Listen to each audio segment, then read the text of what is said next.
got me this far. Yes. Yes, sir.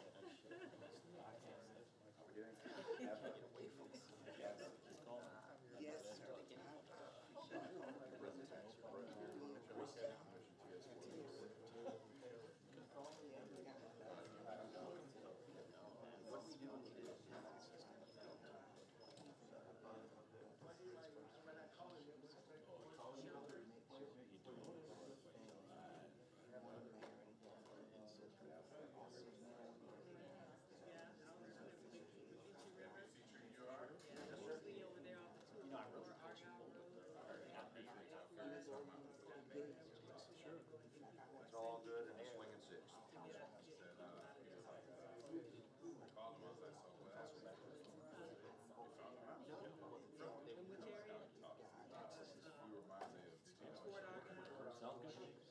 I'll talk to him. Cypress Point, all up in there.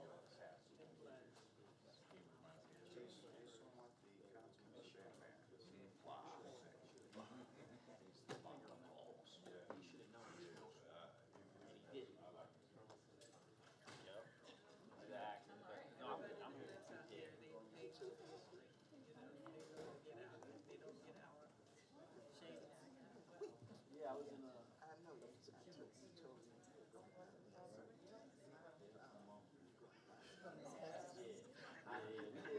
Pray for us, you got it.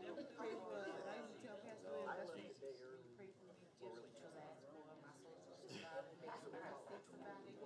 Go back to 22. You talking about? I know. She's still working. She's just pushing it. I know she always doing something. She's not working for it's really close to the land. You're not, it's not. Okay.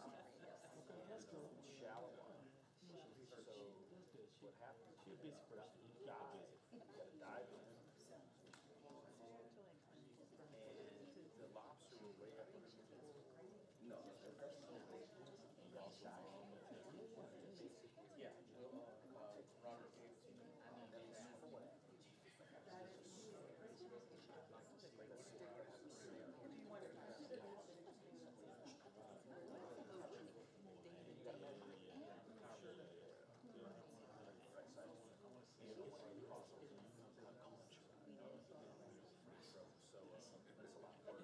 Sure. Bring your license last week, I mean, come on, you got to tap dance around it.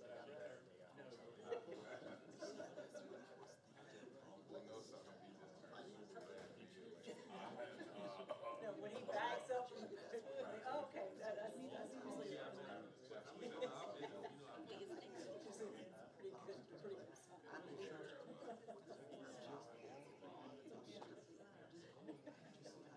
Well, that was as of yesterday. Let me get this.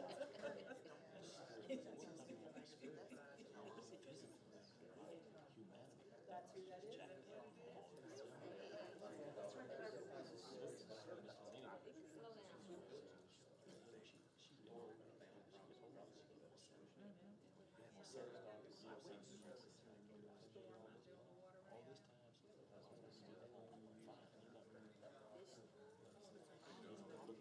How's it going?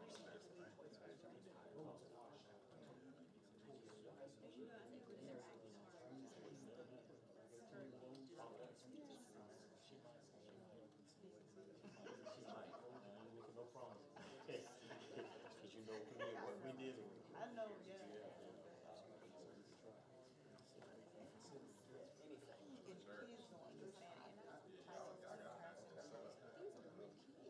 And kids don't understand. These are real kids. They have gospel. I think anything you say, we took you at his word. These kids aren't listening. Because it's too much access, too much. That's what I don't know. It's not that way. Which is when I was talking to someone, I think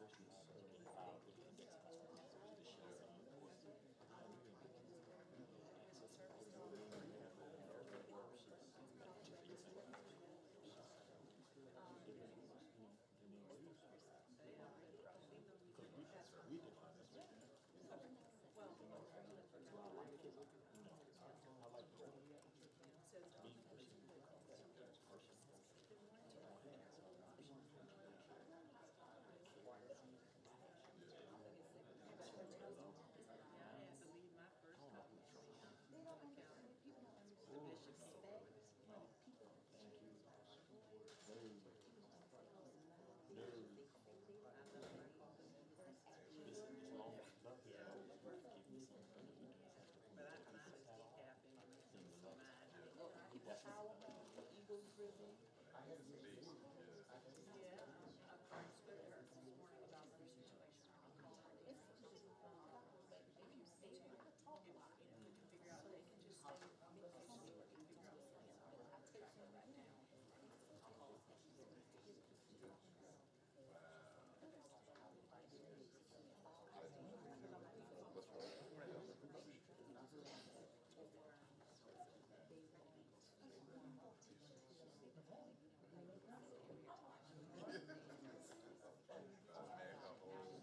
Okay, is that what we're gonna do?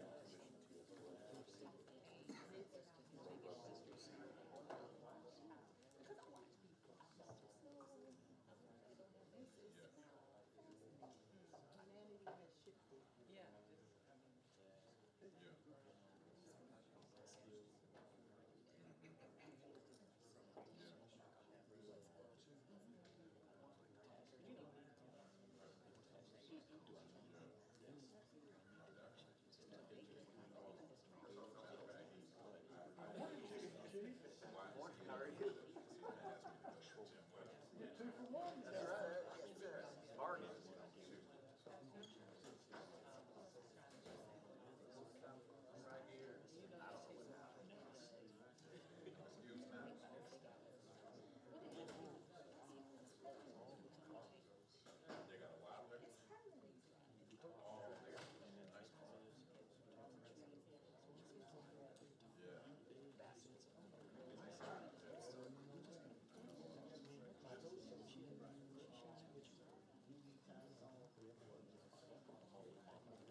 How you doing? Sir, ma'am, Good morning, Miss Diane. see you all. How you doing, dear? I'm doing good. Oh, yes, sir, we sure did. That's a good thing. We sure did. They get it over.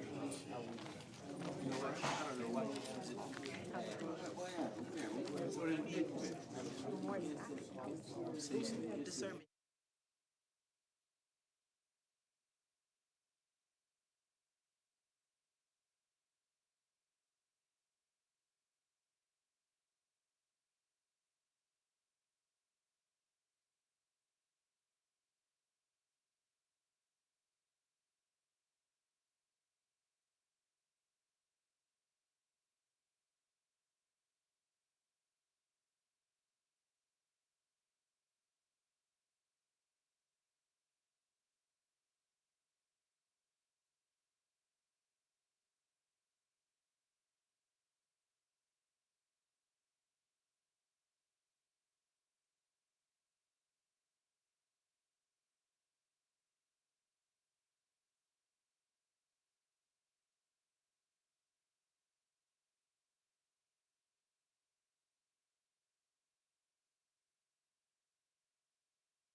You made it through when it was behind us, but going forward, we'd like to talk to somebody.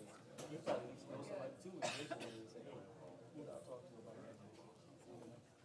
Good, how you doing? Hey, man. How you doing today? I'm fine. We were already spoke. That's right, we sure did. He didn't do that to your head. Not yet. Suspects. He hit that, and I ducked. Oh, Oh, that what it was?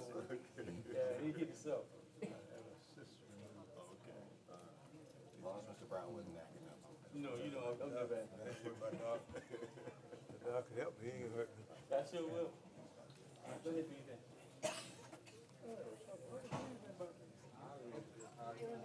How's that office? Good?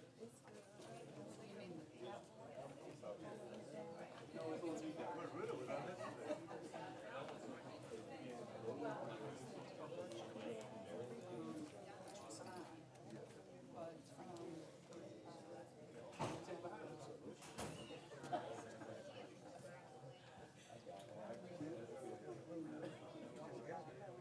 Everybody came out and got me. What we doing, evaluation?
be that person. No, you don't want to be that guy. Particularly when you go in here, yeah. Oh my gosh. All rise. Oh yay, oh yay, oh yay. Silence is commanded by this honorable commission. All those having business, draw near. All right, you may be seated at this time. Where's Janice?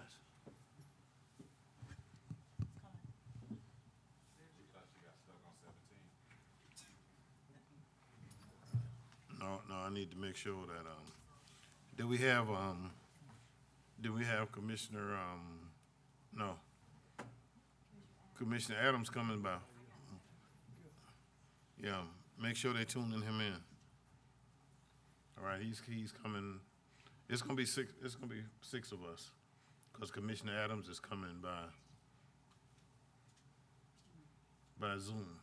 All right, that's what I want to make sure before I go any further. He's not online yet. Text him or shoot him something. So we got 5, I know. All right, let me say good morning to everyone. All right, if we seem like we in a frizzy, it's because a whole lot of things are going on and changing as we go, okay? Some of the stuff we're doing in real time. Let me ask all of you who are present, though, check your cell phones, all right? And when you check your cell phone, make sure that they're off, because the deputy will take them with him to the bed and breakfast, and it'll be a task for you getting them back. I've asked you to be seated at this time as we prepare ourselves for our inspiration and then our invocation. And after Bishop Mason gets through with his inspiration, then he will do the invocation. I'm going to ask you to stand at that time as he leads us in prayer. And we'll be led in prayer by Bishop Mason, and then afterwards we'll be led in the Pledge of Allegiance by Commissioner Lockett. But we are grateful today to have with us the Bishop Dr. Eric E. Mason, the senior pastor of the First Christian Community Fellowship Church, located on Highway 80. He is a Savannah native, but even though he was born in Tampa, Florida, but all his education and all his, everybody who inspired him came out of Chatham County, all right? So that's what we make him a native, even though he crossed the bridge from the south to the north. But we're happy to have him. Bishop Mason and I have served on many committees and boards and things together. He is certified out of the Pentecostal Miracle Deliverance Center, Bible College, and he's also helps us by working. He works at Greenbrier, all right, helping with our children. At this time, I don't think I need to introduce him anymore. I'm going to ask Bishop Mason, and he will come to the podium for his inspiration and his invocation. Bishop Mason, the floor is yours. Good morning. Morning. Ladies and gentlemen, and to our chairman and to council. It's an honor to be here to share with you this morning. Now, normally, when I stand on these occasions, I always take a moment because music is a part of what I do.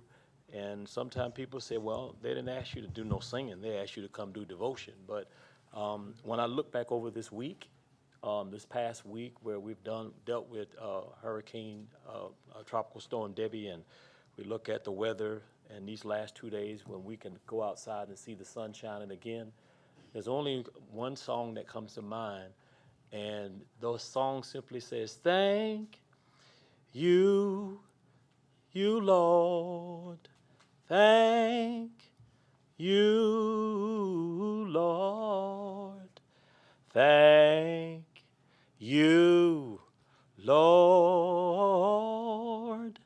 I just want to thank you, Lord.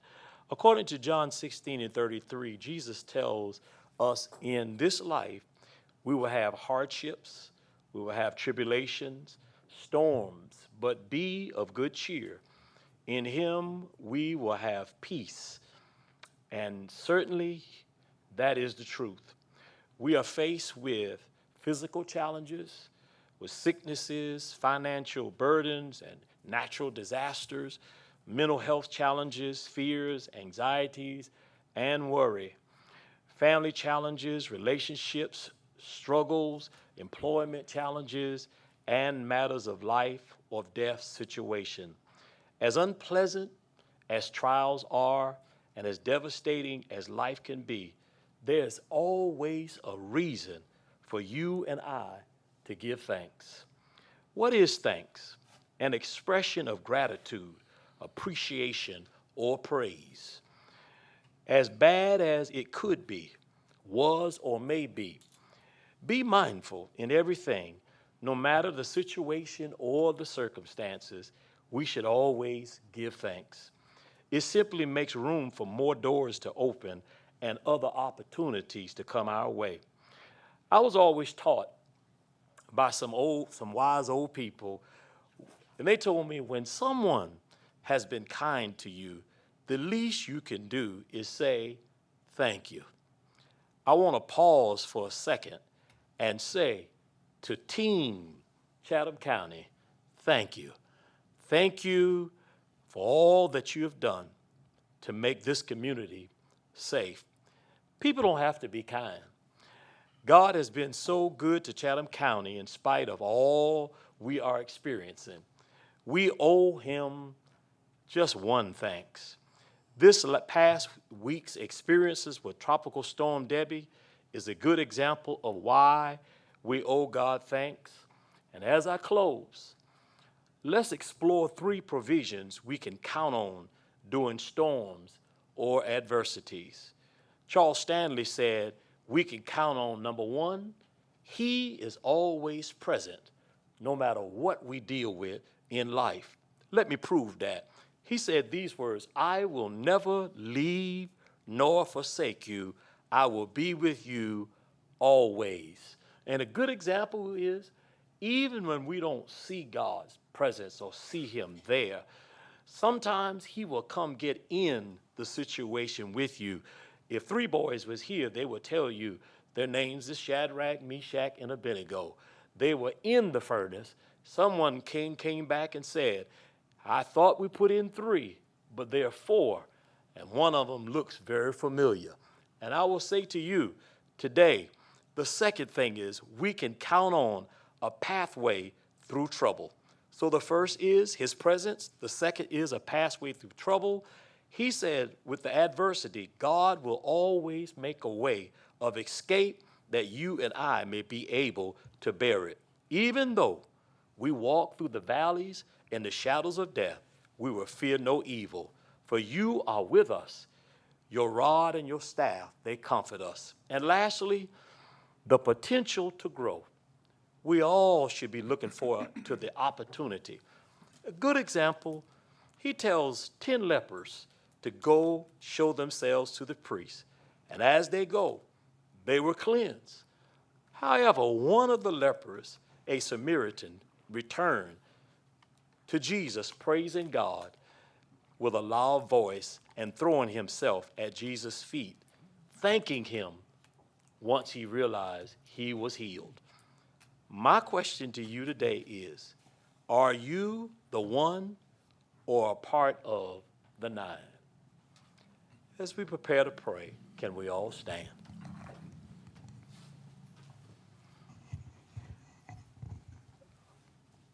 Let us pray. God, our refuge and strength, an ever-present help in trouble, therefore we will not fear. Thank you, Lord, for your word says you give us the power to come through every storm as gold. Thank you that this storm, Tropical Debbie, will not last forever, but merely pass through our county. And we thank you that nothing has taken you by surprise. You know our journey better than we know it ourselves. We are reminded that Tropical Storm Debbie has been a time of testing of our faith, confidence, and trust in you. For we know all things work together for our good. Lord, you remind us over and over in your word that you are always with us. You tell us not to fear because you are the only place we find refuge from storms.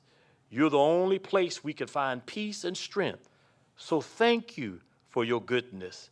Thank you for you know the way we take, and you have plans that's working for our good. We look to you today, our Lord and Savior.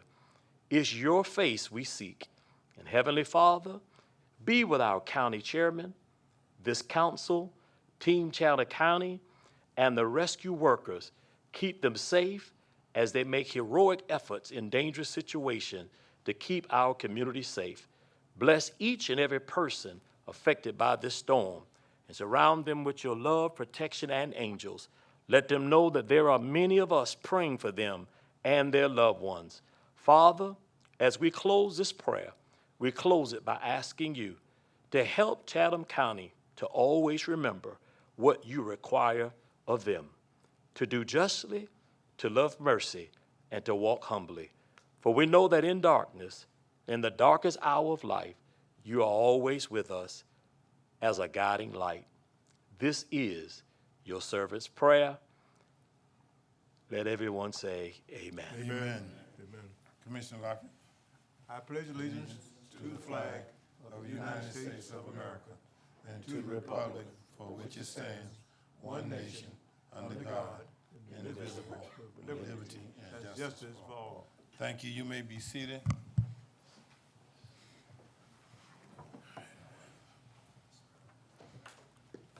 To Dr. Mason, we thank you for being here with us this morning and for bringing us your words of encouragement. We have the certificate.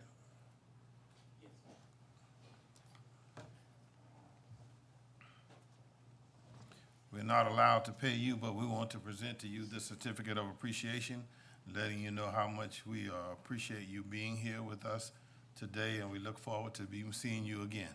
And thank you, and God bless you. Roll call. Chester A. Ellis, Chairman. Here. Helen L. Stone, District 1, Vice Chairman. Present. Dean Kicklighter, District 7, Chairman Pro Tem. Here. Melinda Scott Hodge, District 2. Present. Bobby Lockett, District 3. Present. Patrick K. Farrell, District 4. Tanya Milton, District 5. Aaron Whiteley, District 6. Here. Kenneth A. Adams, District 8. He's having trouble logging on. He's having trouble logging in? They're sending him a new link. So Okay. they're going to keep trying. All right, well, Commissioner Adams will be on with us shortly. In the meantime, may I have a motion to excuse Commissioner Milton as she is, has death in her family? Second. Properly motion and second that we excuse Commissioner Milton. You ready for the question? Please cast your votes. Should we make a All right. motion to excuse Pat in No, case he sir. can't log on? No, don't do it. Nope, don't do it. All right, I'll explain later. Okay. But don't do it. All right, let's move on. We don't have any proclamations or special presentations. We don't have any chairman's items or commissioner items. We don't have any table items, which takes us to items for individual action. To request approval of the following budget amendments and transfer, fiscal year 2024, 1, in the National Opioid Settlement Fund, increased revenue and expenditures, $3,964,000. No, I'm sorry, that's back up. That's $3,964. In the Special Purpose Local Option Sales Tax 7 Fund, A, increased splash revenue, $16,889,379. B, increased the Chatham Juvenile Complex Project, $379.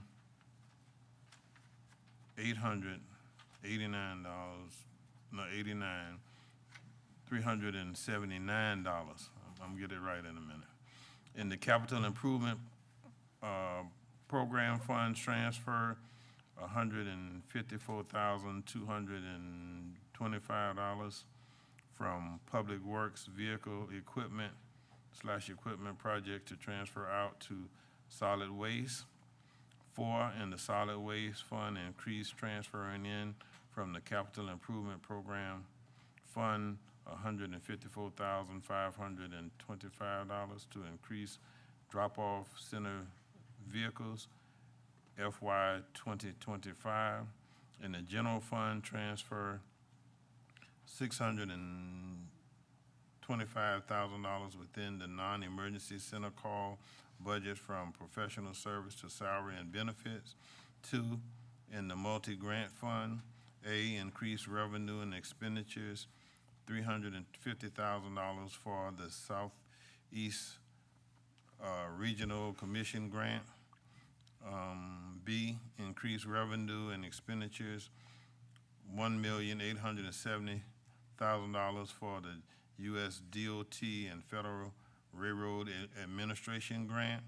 And the Fire District Fund, transfer $400,000 from contingency to the fire department equipment.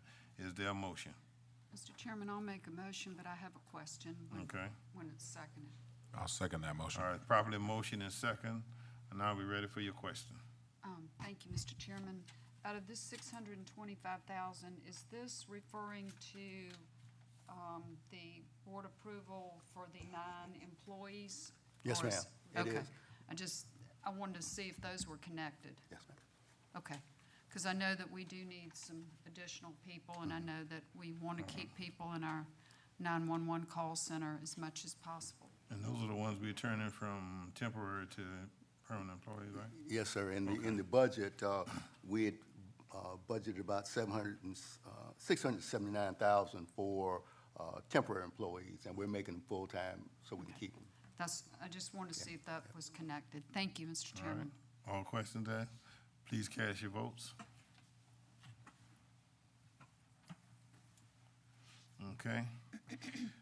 Request board approval to accept a railroad crossing elimination grant and award from U.S. DOT, Federal Railroad Administration, in the amount of $1,870,000 for the Chatham Multimodal Community Improvement Project, and approve a memorandum of understanding with the Georgia Ports Authority and CSX Transportation. Note, this carries a $463,500 match from the county. Is there a motion? So moved. Second that motion, Mr. All Chairman. right, properly motion is second. Are there any questions? Questions? Yeah, I'd just like for staff to elaborate, for the public to know what this is. I'll get the come engineering the- staff to come in here come the and thing. update, but it's railroad elimination. These are the grant we got from Federal Railroad. It's a railroad elimination grant, and it's going to consider 3 separate projects, possibly eliminating 10 crossings in the Woodville neighborhood, then a Gate 1 relocation with GPA that would eliminate another, and then grade separating Grange Road from the railroad tracks. So it's going to evaluate and study if any of those 3 or all 3 are feasible. Okay, does it include the 21, Highway 21, right there? That, we think is, if these projects are feasible, it would reduce or eliminate that crossing on 21. Oh, So it's a wow. part of the evaluation process. Great, I appreciate it. I just wanted the public to know this is actually a great thing to hopefully have traffic moving along out there at a better pace. Yeah. Yeah. And what it does, to just give you further explanation, what it does is move railroad traffic on the port's property, all right? So that even if we don't totally eliminate the one crossing 21, it will minimize, it will downgrade the amount of traffic that have to cross 21. Hopefully, we can eliminate it altogether, because that's a pain in the, you Oh, it know, is. all right, okay. But we do have these federal funds that we have been granted, and so we're accepting that grant and causing the things to go on. And it was a great partnership, and it is a great partnership between CSX, the Georgia Port, and this board, all right? Well, Any other- I just wanted the people Public out to there, know. especially in Commissioner Lockett's district, to understand that this is a great thing for his district out It in the is. Garden City area. Mr. Chairman, I was just waiting to get an opportunity to agree with Commissioner Kicklighter because it is a problem out in the 3rd district, and sounds good to me. And also Commissioner Adams in the 8th. He In the has 8th, that. yes. That's the other Yes. side of the road, so. Yeah, it works well. All right, so, all right, any other questions? Please cast your votes. All right, now let me know when we have Commissioner Adams, okay? They're still having problems getting him logged in, but he is joining us by Zoom. Oh, it was Commissioner. Our request board approval to Couldn't get logged on. Okay. transfer 9 employees from temporary status agency to full-time county employees for the non-emergency call center. Is there a motion? So moved. Second? Probably motion is second that the grant be requested. Are you ready for the question? Please signify by casting your votes. All right, everybody is in, and that goes to what Commissioner Stone was asking before, all right? So we can help the 911 center. All right, we go to the action calendar, all right? We decided for approval of all of them except the 12D. So may I have a What, motion? may we pull 6 also, please? You want to pull 6? All right. All right. So may I have a motion now to accept the action calendar's entirety except for number 6 and 12D? So moved. Second? Probably motion is second that the request be granted. Are you ready for the question? All right. All in favor, please signify your vote. Commissioner Adams, how do you vote? They told me he was on. He must be on mute. There it is. All right, Commissioner Adams, unmute yourself. I'm unmuted. He did a thumbs Okay. up. How do you vote? Yes. All right. Okay, thank you, and we're glad to have you. You better today? Everything's well sir. today? All right, good. Now, do you want to take up 6 now, or you want? Yes, that'd be Okay, fine. so let us go back now to the action calendar, and for number 6, request board approval of a memorandum of understanding with the Board of Regents on behalf of the University of Georgia Cooperative Extension Service in the amount of $189,740, and the Coastal Botanical Gardens in the amount of $233,286 for fiscal year 2025 for salary and benefits. All right, is there a motion? Mr. Chairman, I move that we approve the item as stated. All right, been properly motion and second. Now we get to unreadiness. Commissioner Kicklighter. Thank you, Mr. Chairman. As one of the youngest people on here, I also am the longest serving, so kind of the historian of the group, I guess you might say. I just want the group to know, and I know you've heard me say this probably every single year this comes up, but this is an item, this is a $250,000 expense that the state of Georgia put on us. That is not our expense. $250,000. Think of the neighborhood, one neighborhood in your district that's could use $250,000 for a larger pipe going under a road. That could save one neighborhood. $250,000 could save potentially large areas. This started out as a $100,000 expense back when the state of Georgia decided that their budget, they had to cut their budget. So they cut this program at what was at the time called the Bamboo Farms, and it's now the Coastal Botanical Gardens, a beautiful place, wonderful to have for everyone. But they cut their funding for this, and the county commission chose to take up the funding at $100,000 back years ago.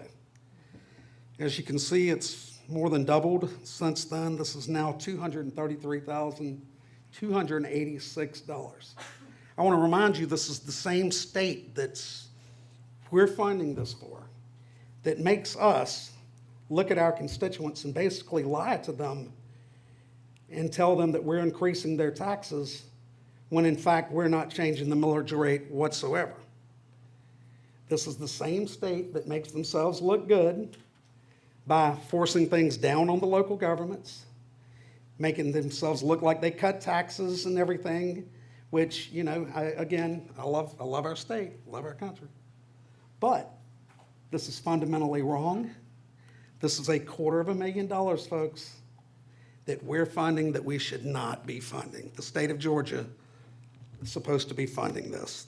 If you look at it, it's a memorandum of understanding with the Board of Regents on behalf of the University of Georgia Cooperative Extension Services. That's not us. We shouldn't be funding it. That's $250,000 we need to keep in our budget, and the state needs to pick back up and pat themselves on the back when they find other areas to cut. This is something that needs to be funded, but it needs to be funded by them. And I encourage all of you to vote no and send this back to the state. And that's it. Okay. All right, Commissioner Whiteley? So I have a question before I proceed. Mr. Manager, can you offer some insight into the discussions that we've been having with the Board of Regents in reference to botanical gardens? Yes, sir. We have been talking with the Board of Regents. It's their desire, as we expressed earlier, to turn that facility over to the county. And we've been in discussions with the university system to do that. As of yet, we haven't come to an agreement. We're still waiting on the Board of Regents and the university system. But it's, as I understood, it was the desire of most of the commissioners to bring that facility under the county. So we're still in discussions. Yes, sir. Thank you. And so, with that being said, and considering that this location is in the beautiful 6th District, I want to urge my colleagues to consider approving this, especially considering that we could use more green space areas, also large staging areas. This is a revenue-generating location.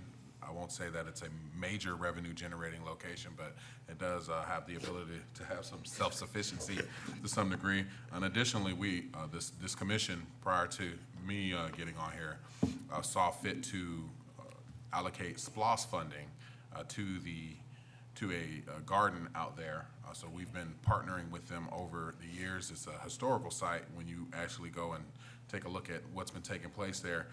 So I just want to make the case to support this, that's all. Thank you. All right, Commissioner Lockett? Thank you. My thinking on this is, pretty much, how would it benefit the citizens of Chatham County? But after listening to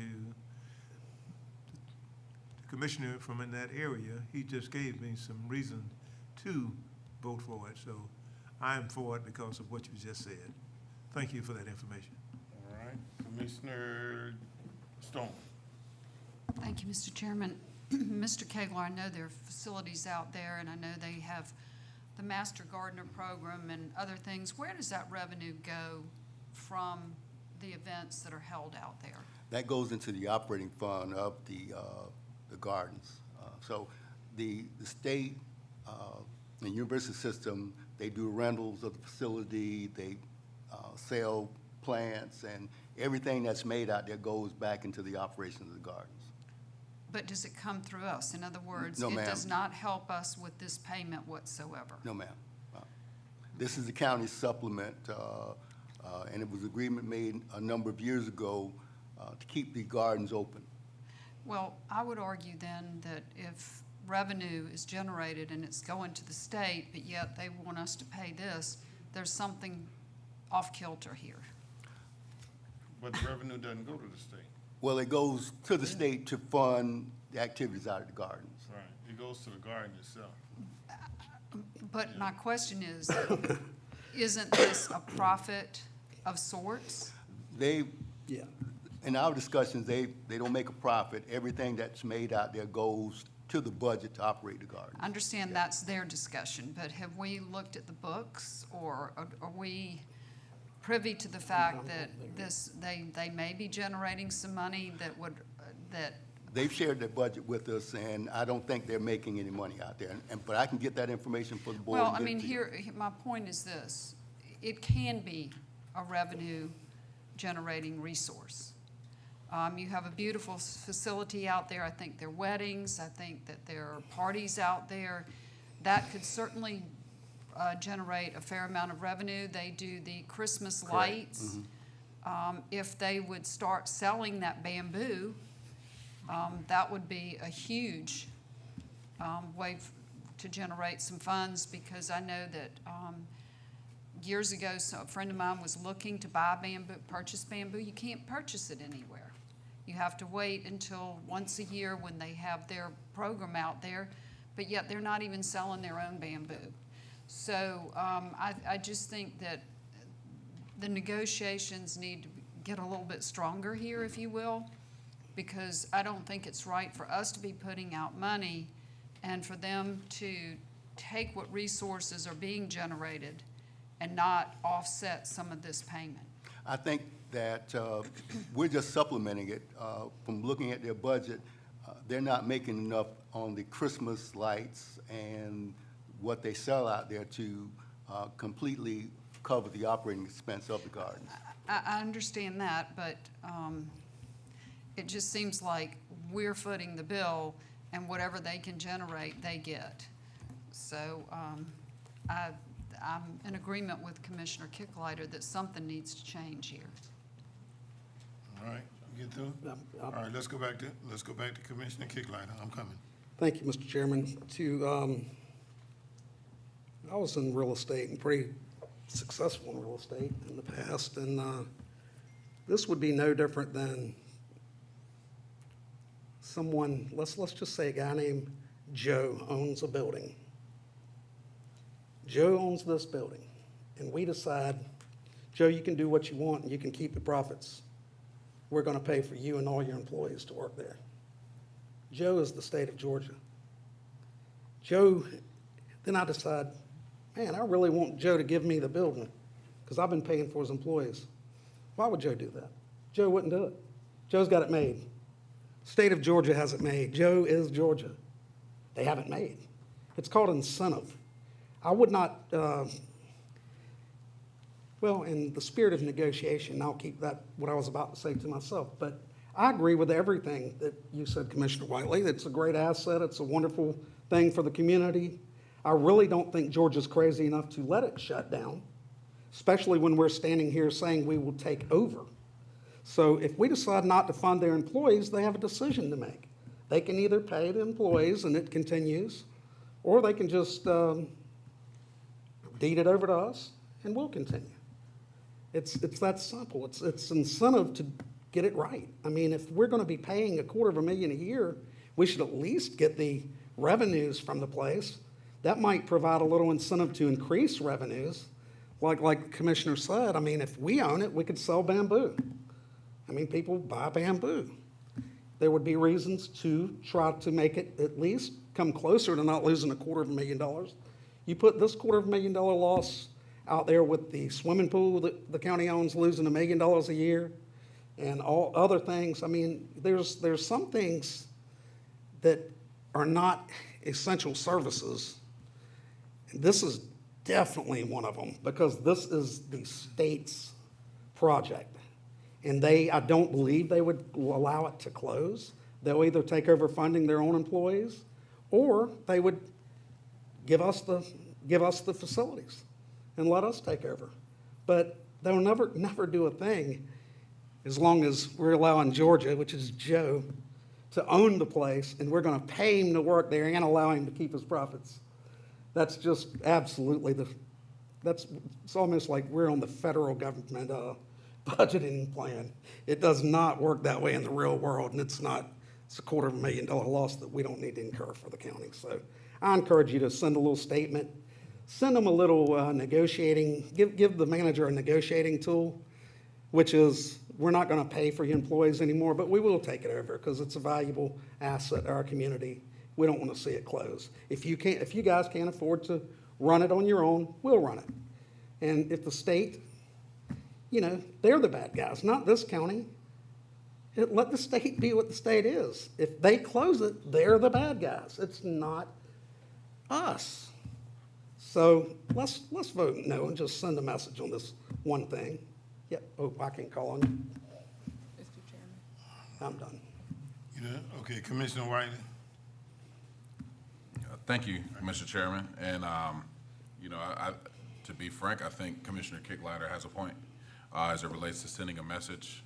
I wish we would have talked about this a little bit sooner, but of course, here we are. Now, I do want to just shed some light. I have had the opportunity to go to their meetings, and as it operates now, they're not only supplemented by us, they're also supplemented by a nonprofit entity, Friends of the Gardens, Friends of the Botanical Gardens, I believe, a group that actually raises money and funds a lot of the projects. So again, it's not, they're not generating enough revenue on their own. They're counting on us and another entity. So, but I will say, you know, I think you did make a good case as it relates to sending a message to the state of Georgia. I'm just not sure that potentially laying off multiple employees is how we should send that message. Yep. But I do agree that we should send some sort of message to move this along. The other thing I want to say, I would hate for it to be oversimplified, the actual process in which we're dealing with. The state of Georgia is also attached, so Joe is also attached with Cousin Regent. And if I'm not mistaken, Cousin Regent has to answer to a number of folks. So I don't think it's just as simple as it may seem. However, again, I do agree that we should send some sort of a message, just not at the expense of multiple employees' livelihoods. Well, Can we and continue it, Go ahead. I understand it's complicated. But it would get Joe and Regent on the phone with each other. And it would not be laying off any employees. Joe and the Regent would have to get on the phone quickly, and they would have to give our manager a response, which they have not given. And how long have you been trying to get a response? Well, we've gone through multiple layers from the local staff with the university system on up the line. How long? We've been talking about this for about a year. Yeah, it shouldn't take a year. And it'll take 100 years at this pace because Nothing in Joe government and happens Regent would be fast. kind of crazy to give up the deal that they have right now. Nothing in and- government goes fast. Yeah, and at least if Joe and Regent got on the phone and they put some wheels in motion that showed this group that they are willing to move in the direction to allow us to just absolutely take over, have the property, then we can take a quick vote and continue the funding until said date of whatever. But it would put the wheels in motion. So you people sitting at home that work there, all you volunteers, I don't want your jobs gone. And I don't believe for 1 second your jobs will be gone, or I wouldn't even be having this conversation. This is something simply to move it in the right direction for the county that we represent. We don't represent the state of Georgia. We represent Chatham County, Georgia, and its budget. And the state of Georgia has a much larger budget than ours. So we need to do this now to put it in the wheel, start the wheels, put it in motion to get the right thing done here. $250,000, y'all. That'll go good for some drainage projects around here nowadays. Mr. Chairman, can I amend my motion? No, just hold with you. Before you do any amendments and things, let's get those who got their hands raised, okay? That's what I mean by. Yes, sir. All right, come on, Commissioner Harris. Thank you, Chairman. From a financial perspective, we're already in the new fiscal year, correct? Yes, ma'am. As are the facility is as well. Yes. Right. So It's in this the is budget. based on the fiscal year budget that we've already established. Yes, ma'am. Okay. Also, this is an educational facility, because we're referring to it as something that's funded by the state, and I get that. But this is a UGA extension facility. Correct. Okay. And there's also programming that comes out of this facility that is beneficial to citizens.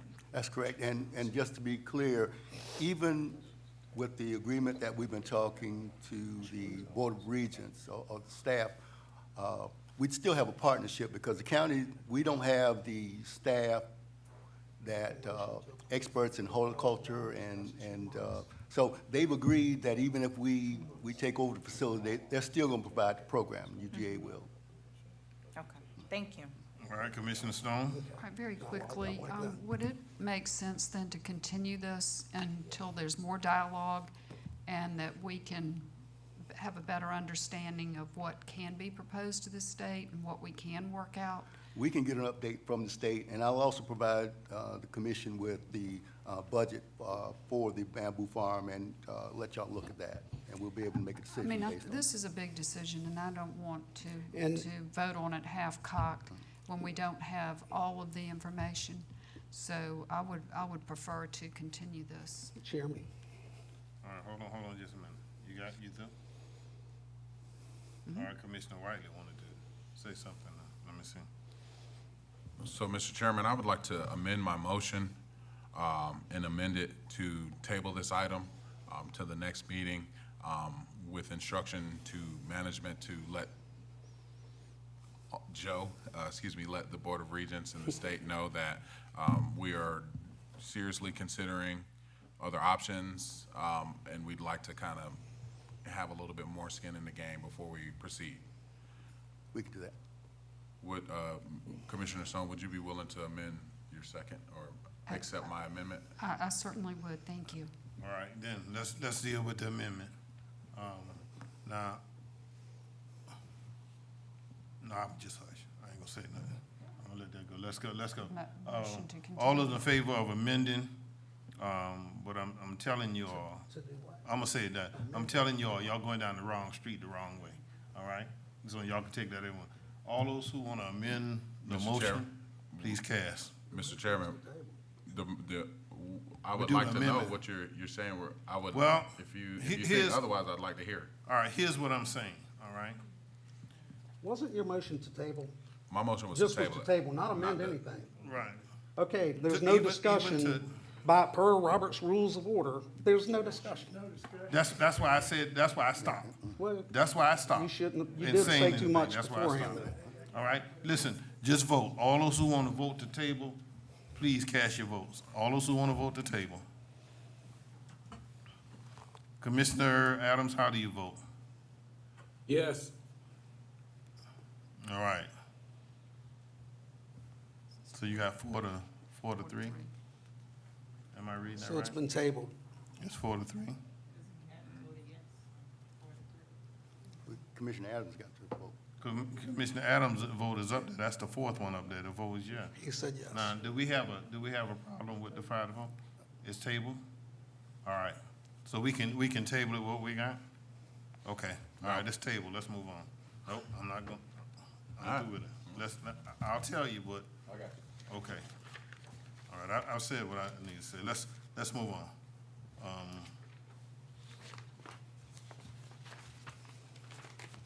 All right, we don't have any first readers. We go into our second readers. Request vote approval of the resolution to appeal an act providing for the Fire Protection District in Chatham County, which was approved on March 3rd, Did we do D? 19, He tabled it.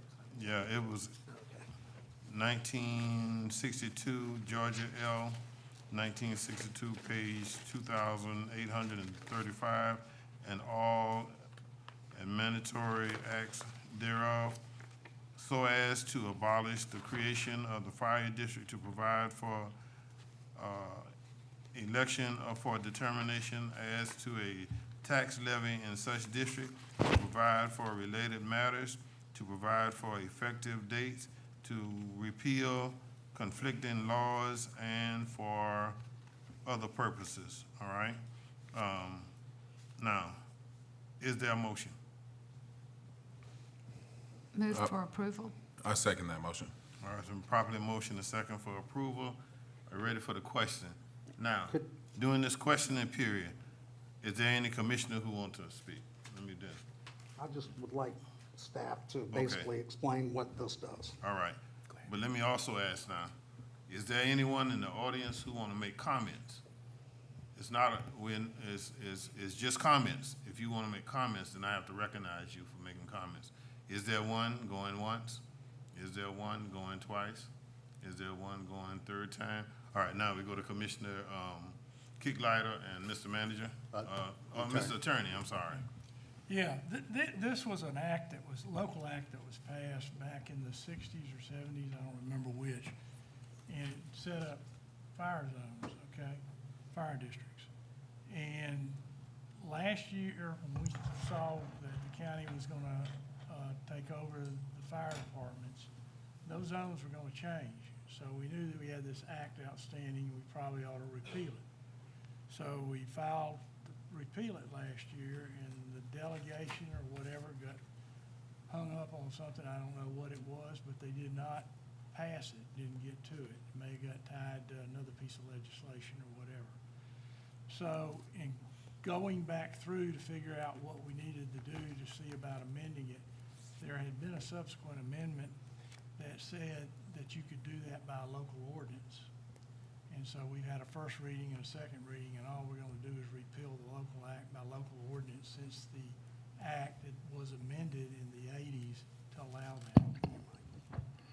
So what that does is that puts us in the situation of basically a housekeeping matter of getting our fire districts in sync with the area that we're actually gonna provide fire services to. And the language in this act just created confusion, so we just eliminating the confusion. Thank you. All right, got everybody question? You got everybody? All right, please cast your votes. Commissioner Adams, how do you vote? Yes. All right, Commissioner Adams vote yes. All right, going to number 2 on the second reading. The petitioner, Robert L. Corker III, is proposing to rezone a plus minus 1.38 acres tract of land from R2, R-2, EO, two-family residential environment overlay, to BN/EO, neighborhood business environment overlay, located at 202 Shipyard Road, MPC file number Z-023-000412, PIN number 105180402. The MPC recommends denial of request and approve with the conditions of alternate. District 1, notice the petitioner requests that the item be left on the table until today, right? We got it right? All right, now, we do have to open a public hearing. Am I correct?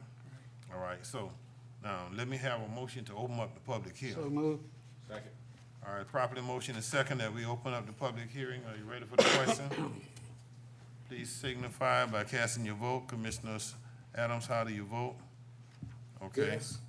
All right, public hearing is open. Now, is there anyone here, other than the folks from MPC and other than the petitioner, all right, who'd like to speak on this issue? Please come up and sign up. I've got the MPC and I've got the petitioner, all right? You don't have a problem. Let me get others first, all right?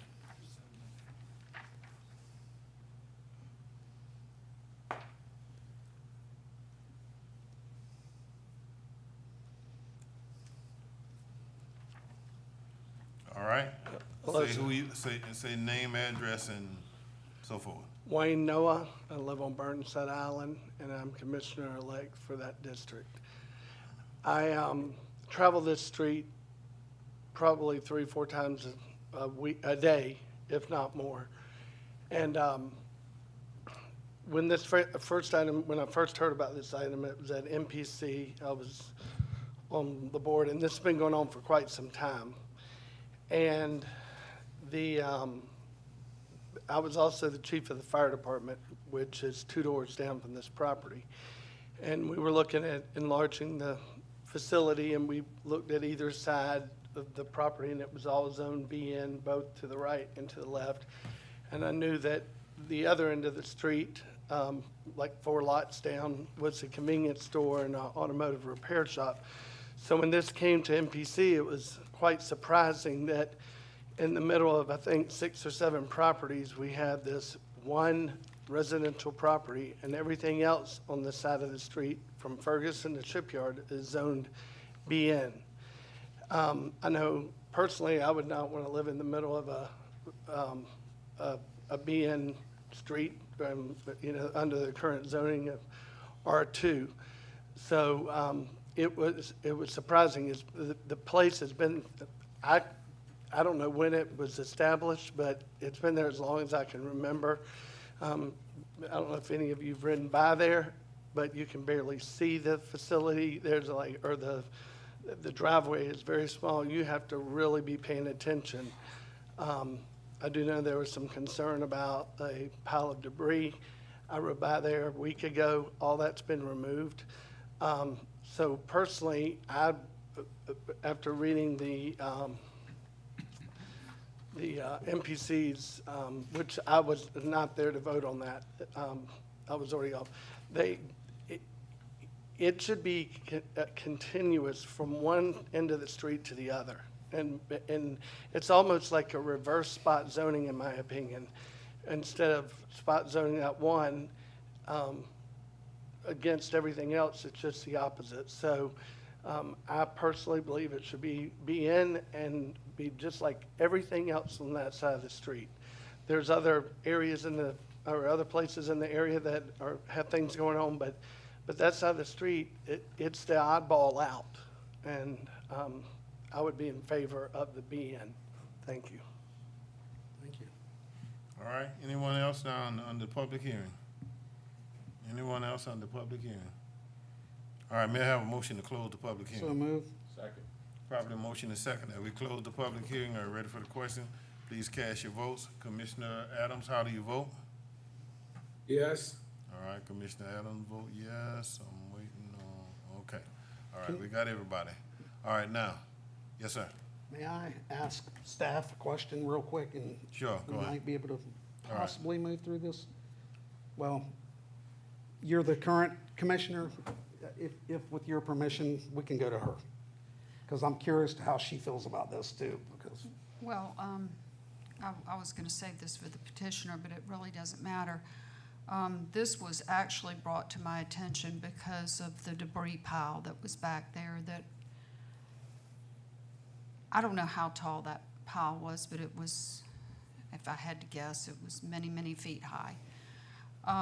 And that was brought out of concern from the neighbors. There is, just a correction, there is one residential piece of property between the shopping center in the corner, which is, it looks like maybe some apartments or something. It's right there. I don't know who owns it, and I don't know, but I know that it is a residential-looking facility. I am fine with rezoning this. I want the zoning to be consistent, but I do want to hear from the petitioner about the original request from MPC was denied and what the restrictions will be for any constituents that do contact me, and I can give them some assurance that, you know, this is not going to be a dumping point and there won't be a pile like there was there before. So just to try to keep the neighborhood respectful, and as I brought up in the pre-meeting, I think that we're going to see more and more of these landscape companies coming in. They're not aware maybe that they need to have the property zone commercial to be running landscaping businesses out of there. But my concern with people that do not understand that is oftentimes they'll bring in their debris from a job site and put it out in front, and the county has to pick it up.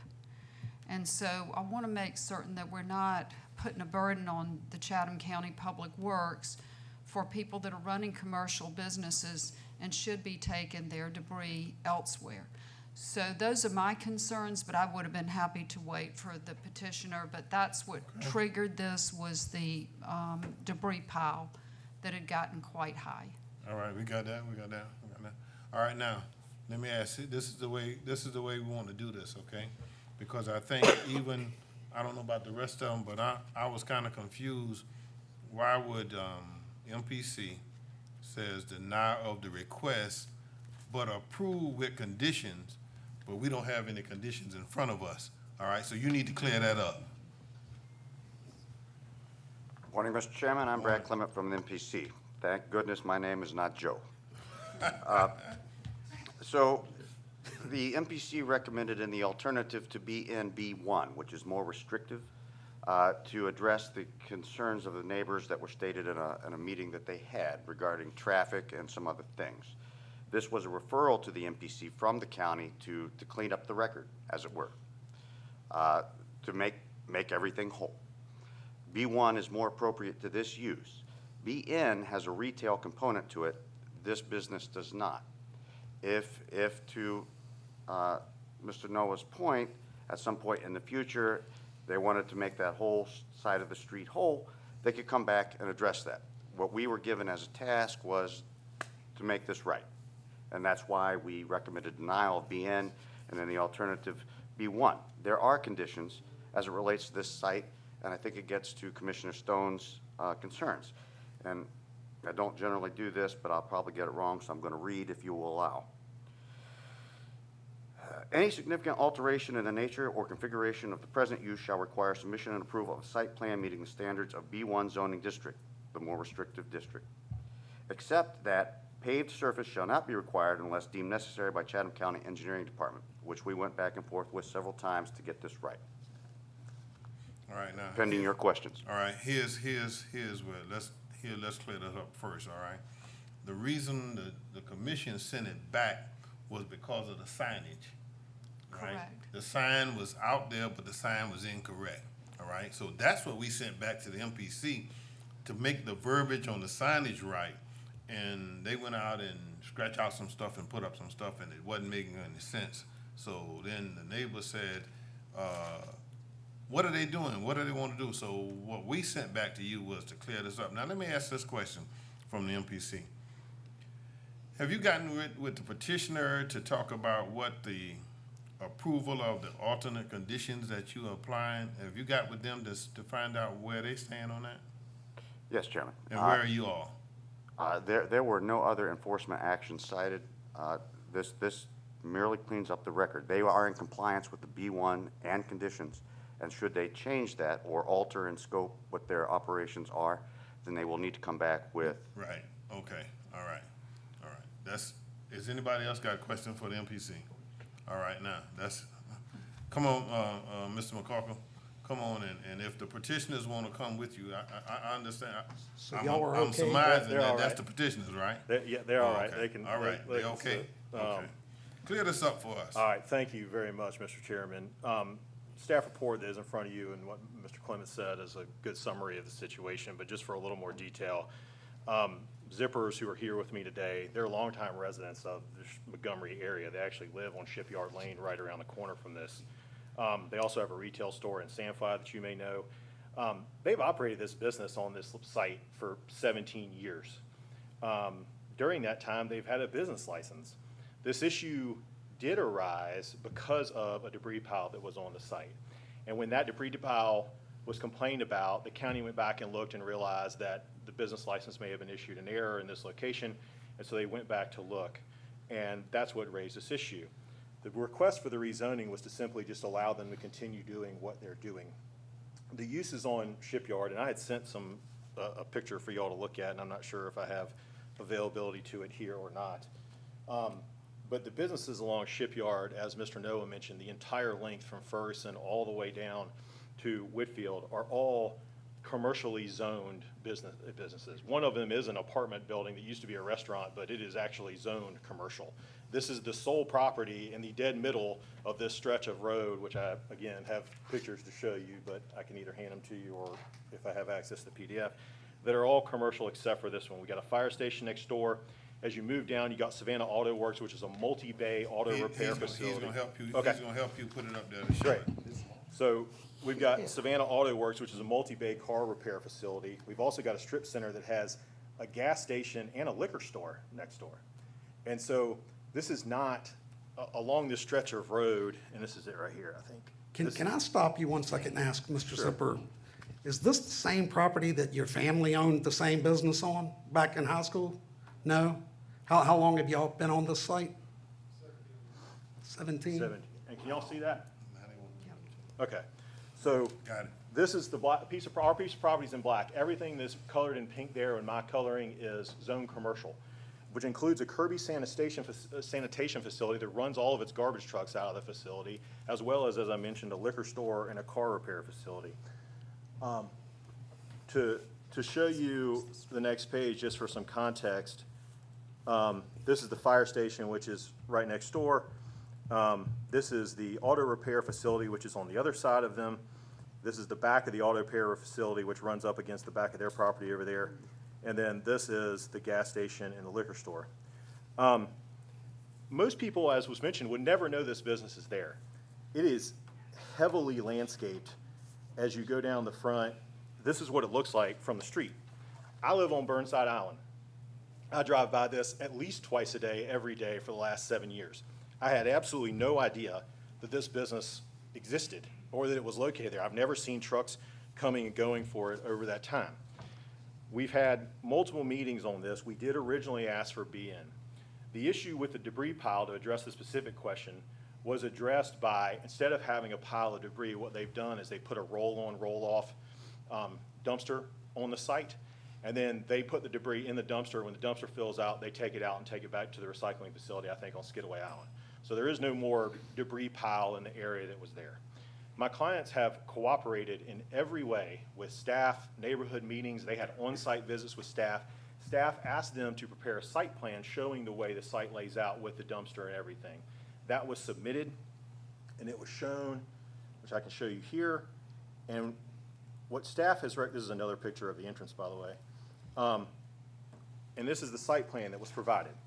What staff has recommended is that we zone it B1 because it's more restrictive, and the condition in front of you is that if they change anything out there, they have to come back and get a site plan approval for the change of the site plan. So they essentially can only run their business as they have been running it there now for this 17-year period. We did submit 5 letters of support, including from 201 Shipyard, 209 Shipyard, multiple other locations on Shipyard. To my knowledge, there's never been an email or a letter, and at our various MPC meetings and this meeting today, there's never been anybody show up and object. We did have staff recommendation for approval with this recommendation. We had unanimous MPC approval.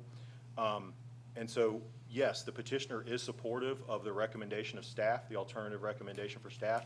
We are fine with the B1. We are fine being tied to the site plan. All we want to do is be able to continue to operate our business there now as we have for the last 17 years. And I think I answered all the questions that came up, but I'm happy to answer any others if you got. All right. Any questions? All right, Commissioner Kickline? But would your clients still prefer the zoning that would put them in a line with their neighbors? I mean, we have Mr. said. Zipper, if I can ask him that then? We would like anything that would keep us in business and get us in line, just to keep the work, keep staying. We're not trying to sell this to be used as some retail operation. This is, Okay, well, and then- we've said openly on the record. Then let's just make a motion to approve, I'll make a motion with your permission to approve are we still in the public No, hearing? we out of public hearing.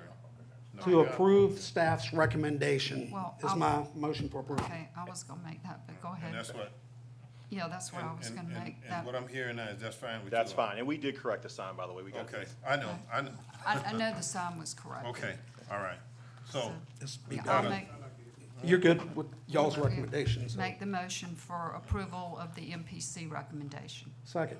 All right, it's been properly motion and second that we approve the recommendation from for the MPC, and it goes along with the petitioner with the altered condition. Now, is there something you need to say now? Okay. Let's just get it right. Joe. Yeah, yeah. Come on. Mr. Chairman, point of clarification. The key distinction between B1 and BN also accommodates for open storage, which goes to the landscape nature of the business. Right. And negates the retail side of things that Right. don't exist. So that was kind of baked in, and if I didn't clarify that, I apologize. All right, no problem. So now it does keep them operating their business like they've been doing for 17+ years or whatever, all right? Yes. And that's our motion, right? Yes. All right. Thank you. Any other readiness, all right? Just for clarity. Clarity? Thank you, Chairman. So when we vote for this, that is the B1 distinction is the condition of alternative that we're voting for? Yes, ma'am. Okay, Yes, just want to ma'am. make sure. Thank you. All right, we there? Everybody there? All right, cast your votes. Commissioner Adams, how do you vote? Did we lose him? Oh, there he is. How do you vote? Voting yes. All right, the yeses are in. Let's go. Thank you, sir. Thank you. Appreciate it. All right, Mr. Manager. Let me ask you to do a favor, Mr. Manager. All right?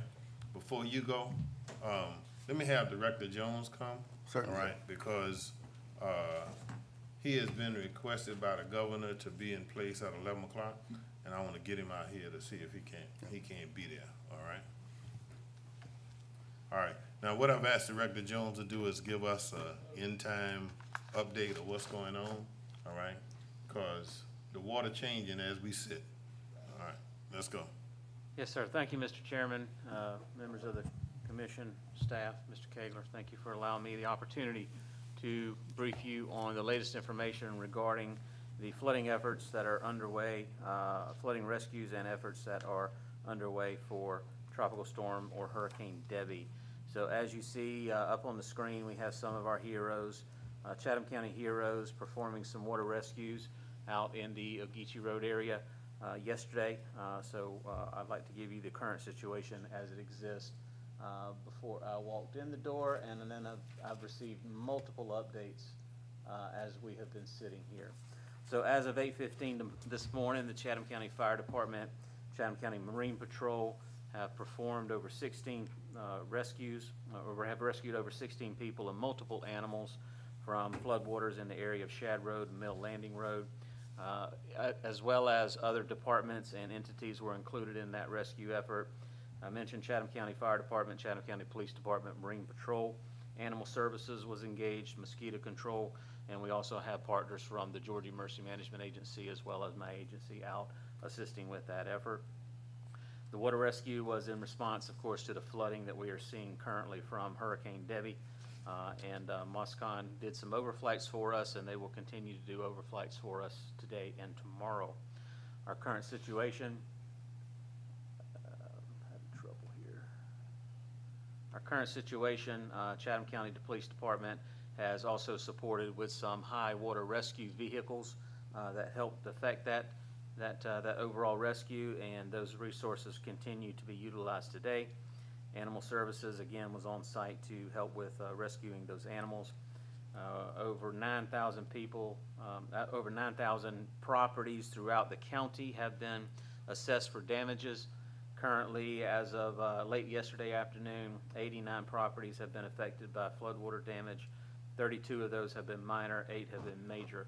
Now, that information is very dated. It's contingent upon the municipalities getting that information to us. But as they are out doing these damage assessments throughout the day yesterday, they were reporting what they could report, and then also they're out again today. So in less than a 12-hour period, they assessed over 9,000 properties yesterday across all municipalities. Our current forecast,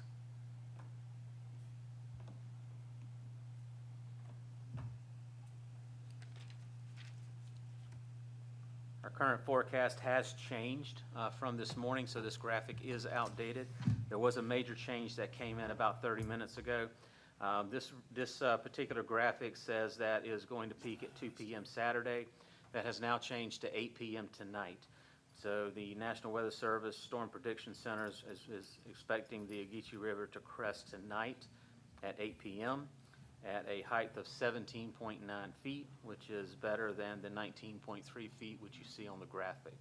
So instead of about 30 hours more of rising water, we've got a little over 8, 9, 10, about 10 more hours of rising water with a crest of about 17.9 feet. To put this in perspective, the last time that we saw record flooding of the Ogeechee was about 40 years ago, and it had a record crest of 22 feet. Some of the major roadways that we are considering high-profile areas, we got major road closures at Highway 204 westbound at I-95, Highway 204 at the county line, exit 94 off I-95 at Highway 204. Highway 17 at Ageechee is currently closed in both locations, and even while I was sitting here, I was just getting more and more road closures. So as the water continues to rise, the water continues to encroach onto not only state routes, but also city and county routes or surface streets. So we're addressing those as they come in. So quite a few flooding areas, quite a few road networks that are being affected by that. Chatham County Police Department is out in full force. Chatham County Fire Department's out in full force, and we're also getting assistance from public works entities, not only with Chatham County, but also other municipalities. So we're very thankful for that. Additionally, Chatham County Sheriff's Department is out assisting with that as well, and we do have law enforcement officers from the Board of Education that is helping us with law enforcement efforts.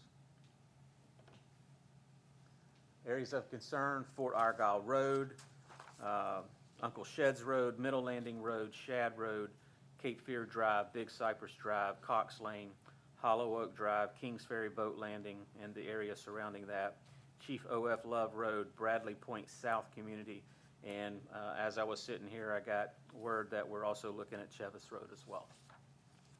The last flooding event I mentioned in 2020, we had a record level at that particular time of 16.9 feet.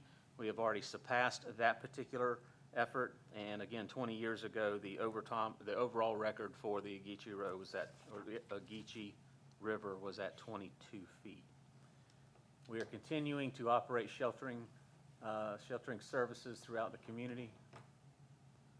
So currently, we have 2 shelters that are available throughout Chatham County. One shelter is in the city, both shelters are actually in the city of Savannah. City of Savannah is using their Tompkins Center as one of the shelters. As of this morning, it had 28 evacuees in that particular shelter. We've also opened up another shelter that opened up this morning, and that currently has 4, possibly 6. So we did do a few rescuees this morning, and those people who were evacuated from their homes, we took them to that shelter. So I believe there's about 6 there.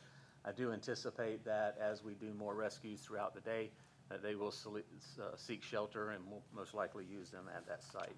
So I want to thank the Board of Education and the City of Savannah for supporting us in those sheltering efforts, as well as the American Red Cross, Public Health, Savannah Chatham Authority for the Homeless, Salvation Army. And again, it's just been an overwhelming show of support coming out and assisting us with these efforts. So our sheltering capacity, as we continue to work through this, it continues to shift.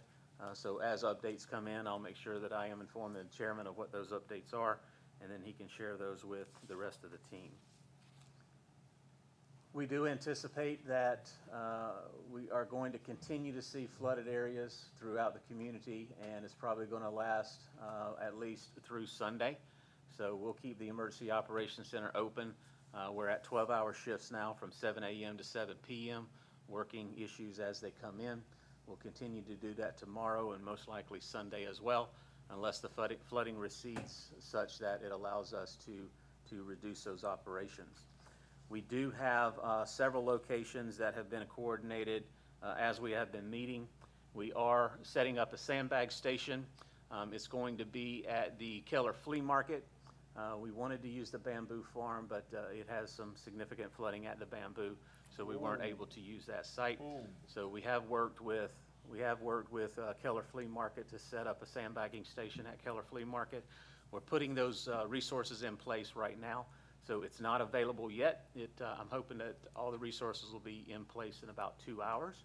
But that site will open, once it is open, it'll operate until 7 p.m. tonight, and then it'll open back up at 8 a.m. tomorrow and be available until 7 p.m. tomorrow. Additionally, we are also looking at setting up a staging area for vehicles. We have talked with the Walmart on Highway 17. They have graciously allowed for the residents in that particular area to be able to stage their vehicles on the north side of that parking lot, close to the 204 side. So I want to thank Walmart for allowing us the opportunity to stage vehicles in that particular area. So again, it's an ever-changing situation. As I was talking to you, my phone's been blowing up. So things are coming in quite rapidly, and we are making sure that we're staying on top of it as quickly and efficiently as we can. So So with that, I'm open to any questions. Yeah, that's why I left my phone in the office, because I knew that was gonna happen. Let me ask this now, Chief Tarbert. Since Walmart is allowing us to let the vehicles be staged there, let's get some more rotation of officers checking on that, you know, because people try to take advantage of folks during this time, okay? And I want to start, Director Jones, if I can have you still standing, Chief Tarbert, you still stand. Chief Vickers, please stand. And now let me tell you why I'm asking these folks to stand, all right? We up here need to give them kudos. We need to give them a standing ovation because we had the opportunity to see them in action yesterday, all right? Yesterday, while we were holding the press conference, I saw the water rescue from Marine Patrol run one way, all right, help some folks out of the water, putting them in the boats and put the boats back on the trailer and run back the other way to help some other folks. So we saw real time. All these things are happening in real time, all right? And listen, I just want to give you all your flowers. Boy, listen, if there ever was evidence that we did the right thing of putting the fire department under our jurisdiction, it happened yesterday. And I want people to know that. I mean, it happened yesterday, all right? To see them in action. All right, and they showed you pictures of how they jumping out the boat, putting the people in the boat while they wading the water and stuff, all right, while they getting the animals and things. We had an opportunity to see that with our own eyes yesterday, all those things happening. So, listen, let me just say kudos to both you, Director Jones, for coordinating all of this, you, Chief Tarbert, for making sure that your folks were part of the rescue, and you, Chief Victor, for getting everybody in the right place at the right time, all right? We up here make decisions, but we must always realize the decisions we make have to be carried out by staff, all right? So that means now I switch to the manager, you stand, and your staff, you stand, because you all don't realize when they go on 24-hour watch and when they go on 12-hour watch, the amount of staff, yeah, and I happened to call Ms. Buka to take care of some other business, and she was just leaving. She had just gotten home from working all night at the EOC, and so, you know, the folks at 911, you all stand, I mean, you know, because you're present, just stand because, listen, kudos to you, all right? And I say kudos because this happened to me the other day. I left here and I went to the post office, all right? And when I was getting my mail out the post office, there was a lady laying on the floor to my left, okay? And there was no movement or anything. But I can see blood coming from her, so I called 911, and how fast they were able to get them at the post office, all right, and to take care of her. Now, I don't know the results of what, but let me tell you something. They can do stuff. They got machines and stuff can do things. I never saw people hook up to the machine, but you know, doing the CPR and all the rest of it, and doing the compressions and stuff, and then put the machines and stuff on. I'm just talking about how our first responders were in action that we saw, all right? And that covers the sheriff department and everybody else who has been involved in this. And we're still not out the woods yet, because as Director Jones says, we are still in the midst of what's going on right now, okay? Because I don't think the river's slated to crest now until about 2 o'clock this evening? This afternoon? That's correct, sir, 8 o'clock tonight. It's 8 o'clock now? Yes, sir. See, it moved from 2 o'clock. That was That's the last thing I got before I came out, 2 o'clock this afternoon. Right. Now it's 8 o'clock tonight. So water's coming, all right? And we know water is coming. But let me ask this question. Now, thank you all. Let me ask this question, because I know yesterday we had to go through of how to close Bush Road. We had to go through the political part of how to close Bush Road. So we got it closed.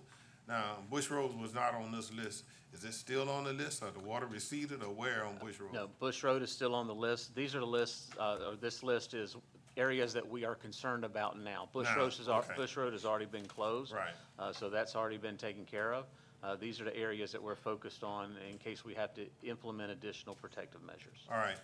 Those of you commissioners, if you got connections in the 5th, 6th, and 7th district, all right, please get out on your social media that they can get the sand at Keller's Flea Market. All right, if you all can get PIO, if you all can get something out right away to let them know that sand will be available in the next 2 hours, all right, at Keller's Flea Market. So those who want to get sandbags, but tell them this now, bring your own shovel. We don't have shovels, we had bags and sand, all right, bring your own shovels. Okay, thank you all so much, and I hope I get you out here in time that you can get to your next appointment. Again, as we were speaking, I heard that he's a little delayed, so I think I'm good. All right, but I just want to make sure you get it. Mr. Chairman, if I may, you recognize all of the public safety and the support elements throughout Chatham County. I also would like to recognize all of the mayors, the chairman, and also the city managers. We have come together as a command policy group. We have truly made decisions as a collective unit versus as individuals. And for me, as an emergency manager, it makes my job so much more effective and efficient to be able to have all the elected officials, all the decision makers come together in a unified front. So I want to thank you for that. All right, thank you. We're all in this together. That's right. Everybody getting water to their house. All right, folks who never thought water was coming, the water is there now. All right, so we looked at those, our neighbors in Pooler and Bloomingdale and part of Port Wentworth and unincorporated Chatham. We have to be mindful and we have to be sympathetic towards what is going on with them. All right, thank you so much for what you're doing, how you're doing. All right, back to you, Mr. Manager, now for your updates. Yeah, Mr. Chairman, at your desk there, you've got some information, updates from the Chatham County Safety Net Planning Council, some updates from our Parks and Recreation Department, and also updates from Summer Bonanza, our summer program. So those are there for your information, and that's all that I have. I had an opportunity the other day to be with the folks from Summer Bonanza, all right? I kind of throw you on the bus, all right? I'll tell you what I threw you under the bus about it. Nobody else has told you yet. I'll tell you, all right? Having that been said, there is a need for us to have executive session, all right? So may I have a motion to adjourn to executive session for litigation, acquisition, and personnel? So moved. Probably motion and second that we recess to executive session. Are you ready for the question? You signify by saying yeah. Your answers? Commissioner Adams, how do you vote? All right, we're going to executive session.